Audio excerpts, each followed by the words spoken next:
નમસ્કાર વિદ્યાર્થી મિત્રો, આજે આપણે ધોરણ 12 માં ચેપ્ટર નંબર 10 માનવ કલ્યાણમાં સૂક્ષ્મજીવોમાં આપણે નેક્સ્ટ બીજા ટોપિક વિશે આપણે ચર્ચા કરશું. ગઈકાલના લેક્ચરમાં આપણે ઘરગથ્થુ ઉત્પાદનમાં સૂક્ષ્મજીવો વિશે આપણે ચર્ચા કરી ગયા હતા કે જેમાં ઘણા બધા સૂક્ષ્મજીવો એવા છે કે જે ઘરગથ્થુ ઉપયોગમાં લેવાતી વસ્તુઓના ઉત્પાદનમાં મહત્વનો ભાગ ભજવે છે. જેમાં આપણે આથવણની ક્રિયા દ્વારા ઈડલી, ઢોસા, ખમણ તેમજ બ્રેડના ઉત્પાદનમાં, એવી રીતના પીણાના ઉત્પાદનમાં જે ઓછી ક્વોન્ટિટીમાં આપણે ઘરગથ્થુ બનાવી શકીએ છીએ. એવી જ રીતના દૂધમાંથી દહીં બનવાની પ્રક્રિયા, ચીઝ બનવાની પ્રક્રિયા. તો આ બધી પ્રક્રિયા કેવી છે કે જે ઓછી ક્વોન્ટિટીમાં પણ આપણે બનાવી શકીએ છીએ. હવે આપણે આજનો જે ટોપિક છે તે ઔદ્યોગિક ઉત્પાદનમાં સૂક્ષ્મજીવોનો ઉપયોગ કઈ રીતે કરવામાં આવે છે અને તેમાંથી કઈ કઈ પ્રોડક્ટ મેળવવામાં આવે છે તેના વિશે આપણે ચર્ચા કરવાની છે. તો ઇન્ડસ્ટ્રીયલ લેવલ નામ આવે એટલે કે એનો મતલબ શું કે કોઈ વસ્તુ છે એ વસ્તુ બહોળા પ્રમાણમાં એટલે કે ખૂબ જ મોટા જથ્થામાં બનાવવામાં આવતી હોય, બરાબર. તેને આપણે ઇન્ડસ્ટ્રી તરીકે ઓળખીએ છીએ જનરલી કે તો અહીં ઘણી બધી વસ્તુ એવી છે કે જે સૂક્ષ્મજીવોની મદદથી તેમાંથી બહોળા પ્રમાણમાં વસ્તુઓ માનવ કલ્યાણ હેતુ માટે બનાવવામાં આવે છે. એટલે કે ઔદ્યોગિક ક્ષેત્રે ઉત્પાદનમાં સૂક્ષ્મજીવોનો ઉપયોગ પણ કરવામાં આવે છે. તો કઈ કઈ પ્રોડક્ટ મેળવવામાં આવે છે, જેમ કે આલ્કોહોલિક પીણા બનાવવામાં, એવી જ રીતના પ્રતિજૈવિક દ્રવ્યો એટલે કે એન્ટીબાયોટિક્સ બનાવવામાં, તેમજ રસાયણો, ઉત્સેચકો તેમજ જૈવિક અણુઓના ઉત્પાદનમાં સૂક્ષ્મજીવોનો ઇન્ડસ્ટ્રીયલ લેવલે ઉપયોગ કરવામાં આવે છે. તો આપણે આ ત્રણ તબક્કાઓ વિશે આપણે ચર્ચા કરવાની છે. તો હવે ખાસ જે સૂક્ષ્મજીવોનો ઉપયોગ ઇન્ડસ્ટ્રીયલ લેવલે કરવામાં આવે છે તે સૂક્ષ્મજીવોને મોટા વાસણ એટલે કે વેસલ્સમાં તેને આથવણની પદ્ધતિ દ્વારા ઉછેર કરવામાં આવે છે. આ પોઈન્ટ યાદ રાખજો કે જેમ આપણે ઘરમાં કેમ વાસણ હોય એવી જ રીતના ઇન્ડસ્ટ્રીમાં સૂક્ષ્મજીવોના ઉછેર માટે મોટા વાસણો રાખવામાં આવેલા હોય છે જેને વેસેલ તરીકે ઓળખવામાં આવે છે. અને તેની અંદર આથવણની પ્રક્રિયા કે ઇનએરોબિક પ્રોસેસ કરવામાં આવે છે સૂક્ષ્મજીવોની, અને તેમાંથી વિવિધ પ્રોડક્ટો મેળવવામાં આવે છે. પછી તેને બજાર ખાતે વેચાણમાં મૂકવામાં આવે છે. તો આપણે એનસીઈઆરટી બુકમાં તેની આકૃતિ એક ફોટોગ્રાફ્સ બુકમાં મૂકેલો જ છે. તો આથવણકારકો એટલે શું કે સૂક્ષ્મજીવોને ઉછેરવા માટેના સાધનને શું કહે છે?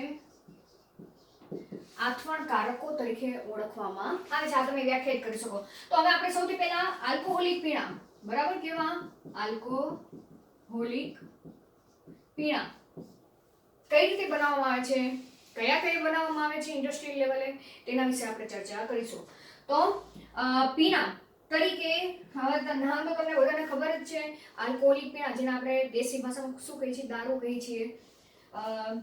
એના સિવાય વાઇન છે, બિયર છે, વિસ્કી છે, બ્રાન્ડી છે, રમ છે. આ બધા કેવા પીણા છે? આલ્કોહોલિક પીણા છે.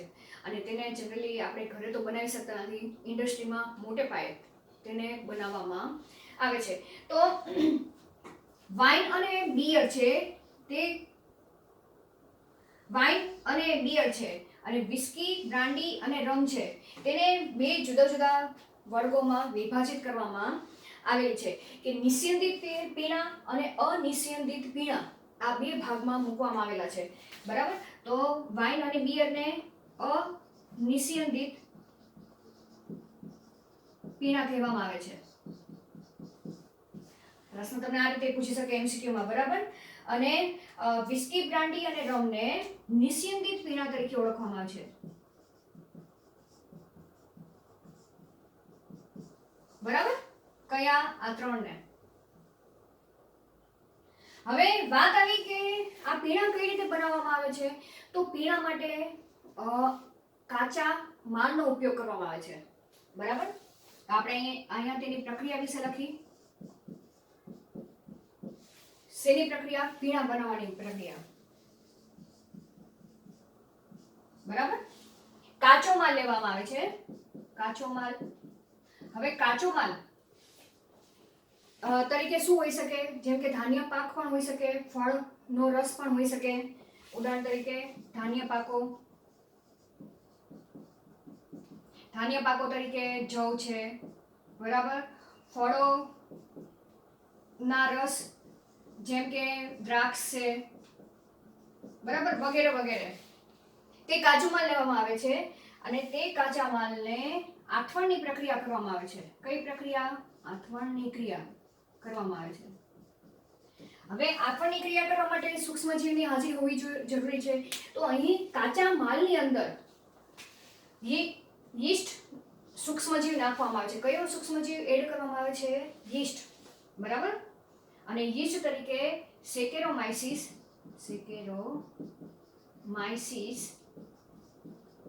સેરી વિસી, આ શું છે? યીસ્ટ. તેની અંદર નાખવામાં આવે છે અને તેને અજારક શ્વસનની પ્રક્રિયા કરવામાં આવે છે એ આથવણકારકોમાં, બરાબર, વેસલની અંદર. અને અજારક શ્વસનની પ્રક્રિયાને અંતે શું ઉત્પન્ન થશે? ઇથેનોલ ઉત્પન્ન થશે અને CO2 ઉત્પન્ન થશે, બરાબર. ક્રિયા કરવામાં આવે છે અને તેમાંથી તે પીણામાં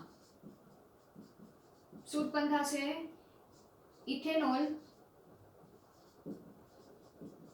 અને CO2 ઉત્પન્ન થાય છે, બરાબર. C2H5OH ઉત્પન્ન થશે. ખ્યાલ આવી ગયો? હવે આ જે ઇથેનોલ ઉત્પન્ન થાય છે એ ઇથેનોલ જો સામાન્ય પ્રક્રિયા થાય તો મેક્સિમમ યીસ્ટ એ 13% જેટલું ઇથેનોલ ઉત્પન્ન કરે છે. વધુ કેટલા ટકા ઉત્પન્ન કરે છે? 13%, બરાબર. તો આ અહીંયા તમે ટકાવારીની દ્રષ્ટિએ જોવા જાઓ તો 13% જ ઉત્પન્ન કરે છે. જો આનાથી વધારે જો ઇથેનોલ ઉત્પન્ન થાય તો શું થાય? આ જે યીસ્ટ છે એ યીસ્ટ એ માધ્યમમાં મૃત પામે છે. તો હવે જે વાઇન અને બિયર છે તેની અંદર આ સામાન્ય પ્રક્રિયા જ કરવામાં આવે છે અને તેની અંદર આલ્કોહોલનું પ્રમાણ કેવું જોવા મળે છે? 13% કે 13% કરતાં ઓછું જોવા મળે છે. તેથી તેને અનિસ્યંદિત પીણા તરીકે નામ આપવામાં આવેલું છે. પણ જો ઘણાને વધારે આલ્કોહોલ વાળા પીણા પીવા હોય કે 13% કરતાં વધુ આલ્કોહોલ તે પીણાની અંદર હોવું જોઈએ હોય તેની આધારે તે પીણા પીવે, મીન્સ કે એ પીણા જોઈતા હોય તો તેની અંદર પ્રોસેસ કરવામાં આવે છે કે આલ્કોહોલનું વધારે પ્રમાણમાં ઉત્પાદન કરવામાં આવે છે. એટલે કે વધારે અજારક શ્વસનની પ્રક્રિયા કરવામાં આવશે, વધારે યીસ્ટ નાખવામાં આવશે અને તેની અંદર વધારે આલ્કોહોલ સર્જનની પ્રક્રિયા તે પીણામાં કરવામાં આવે છે. તો આ પ્રક્રિયાને નિસ્યંદિતની પ્રક્રિયા કે ઈ પીણાને નિસ્યંદિત પીણા તરીકે ઓળખવામાં આવે છે. યાદ રાખજો, બરાબર. તો નિસ્યંદિત પીણા એટલે શું? કે જેમાં આલ્કોહોલનું પ્રમાણ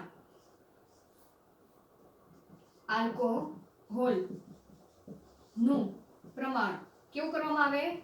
વધારવામાં આવે. કઈ રીતે? કૃત્રિમ રીતે, બરાબર. તો તે પીણાને શેના તરીકે ઓળખવામાં આવે છે?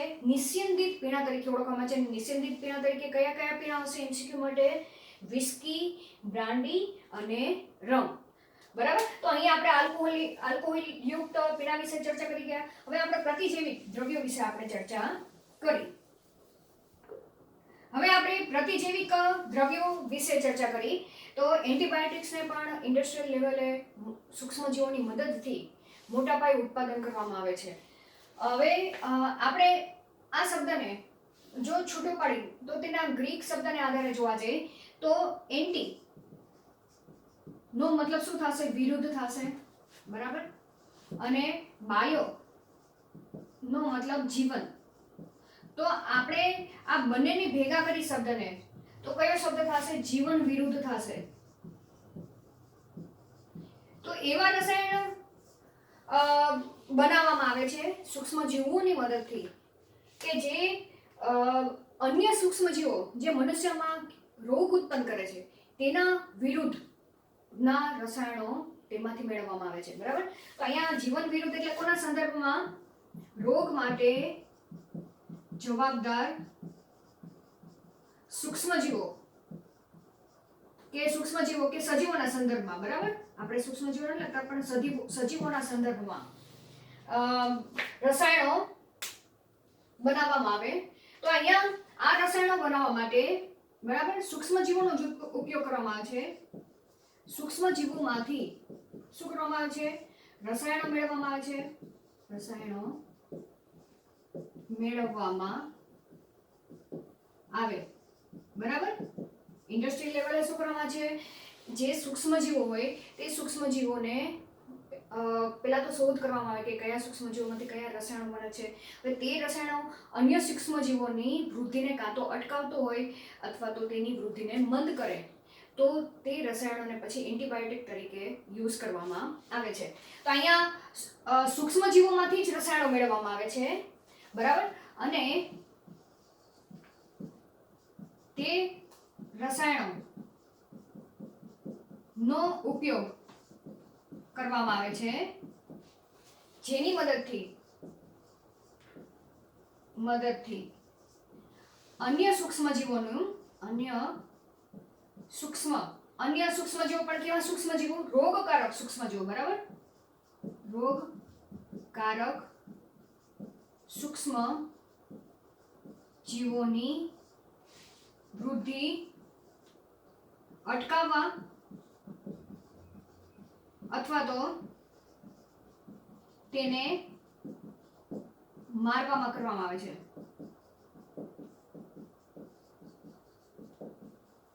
આટલો પોઈન્ટ યાદ રાખજો. બરાબર. કે ઇન્ડસ્ટ્રીયલ લેવલે સૂક્ષ્મ પ્રતિજૈવિક દ્રવ્યો બનાવવાનો મુખ્ય હેતુ શું છે એ તમને હેતુ ખ્યાલ હોવો જોઈએ. બરાબર. તો શું કરવામાં આવે છે કે ઇન્ડસ્ટ્રીયલ લેવલે સૂક્ષ્મજીવોનો જ ઉછેર કરવામાં આવે છે અને કે એ સૂક્ષ્મજીવો આપણા માટે કેવા છે કે જે માનવ કલ્યાણ માટે હિતકારી છે અને તેમાંથી રસાયણો મેળવવામાં આવે છે અને તે રસાયણોનો જ ઉપયોગ અન્ય સૂક્ષ્મજીવોની વૃદ્ધિ અટકાવવામાં અથવા તો તેને મારવામાં કરવામાં આવે છે. તો આ એનો મુખ્ય હેતુ છે. હવે વાત આવી કે સૌપ્રથમ એન્ટીબાયોટિક્સની શોધ કોણે કરી હતી? તો એલેક્ઝાન્ડર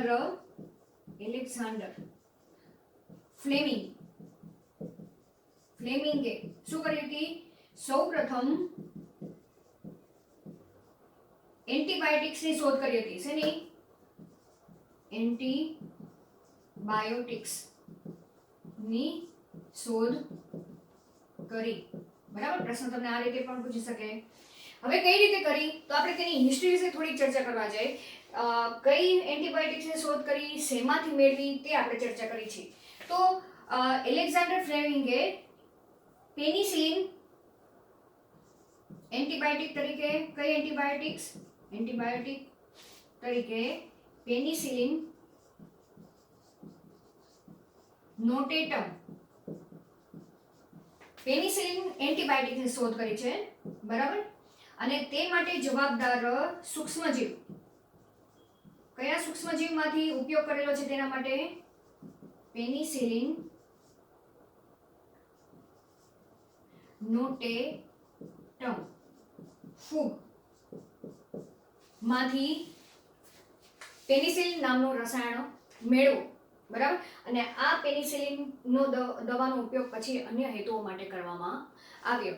તો જેમ કે કઈ રીતે હવે આ એન્ટીબાયોટિક એટલે કે પેનિસિલિન કે તે રસાયણ મળ્યું તેના વિશે આપણે ચર્ચા કરવા જઈએ.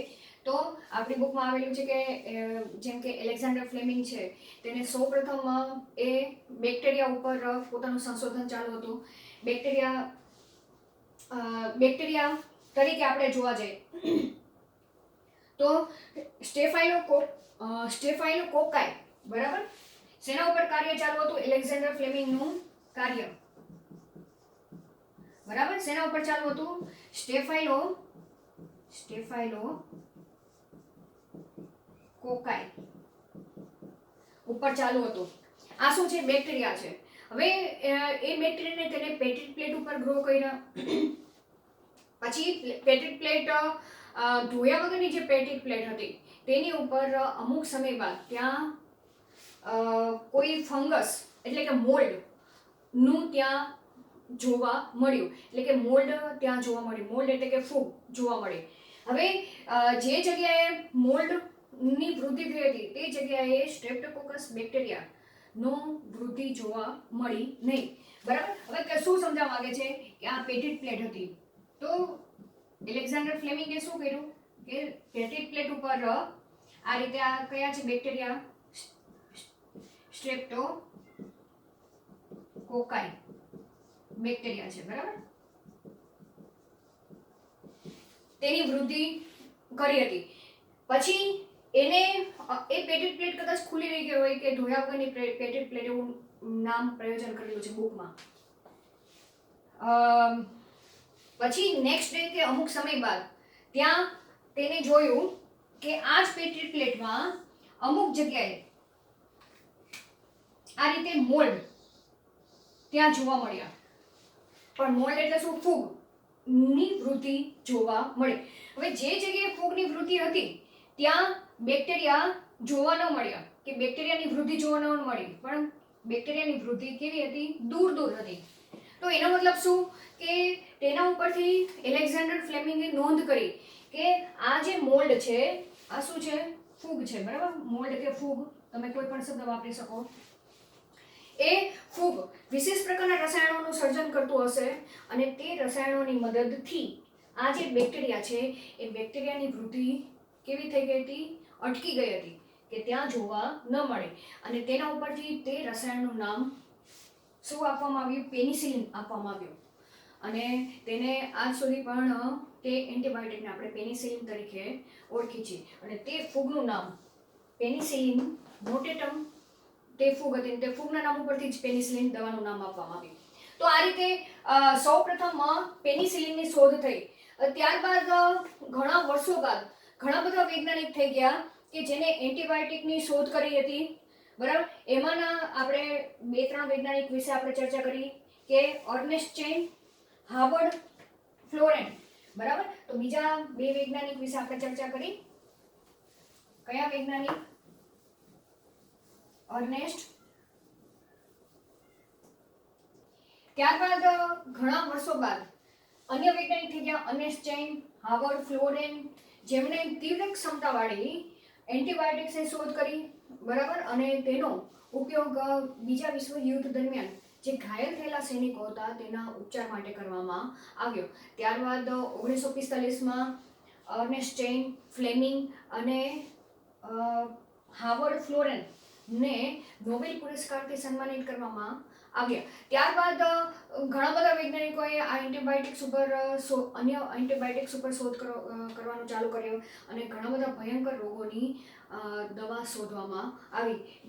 અન્ય રોગો તરીકે જેમ કે પ્લેગ છે, કાળી ખાંસી છે, ડિફ્થેરિયા, રક્તપિત્ત છે જેવા ભયંકર રોગોની એન્ટીબાયોટિક શોધ કરવામાં આવી. તો હવે આપણે નેક્સ્ટ લેક્ચરમાં ચર્ચા કરશું કે 2 પોઈન્ટ વિશે આપણે ચર્ચા કરી ગયા. આલ્કોહોલિક પીણામાં તરીકે કયા સૂક્ષ્મજીવનો ઉપયોગ મીન્સ કે કઈ રીતે તેનું ઉત્પાદન કરવામાં આવે છે, તેમજ ઔદ્યોગિક ઉત્પાદનમાં એન્ટીબાયોટિક્સ બનાવવામાં સૂક્ષ્મજીવોનો પણ ઉપયોગ કરવામાં આવે છે. તે 2 ટોપિક વિશે ચર્ચા કરી ગયા. નેક્સ્ટ પોઈન્ટમાં આપણે રસાયણો ઉત્સેચકો તરીકે કયા સૂક્ષ્મજીવનો ઉપયોગ કરવામાં આવે છે તે ચર્ચા કરીશું. Thank you.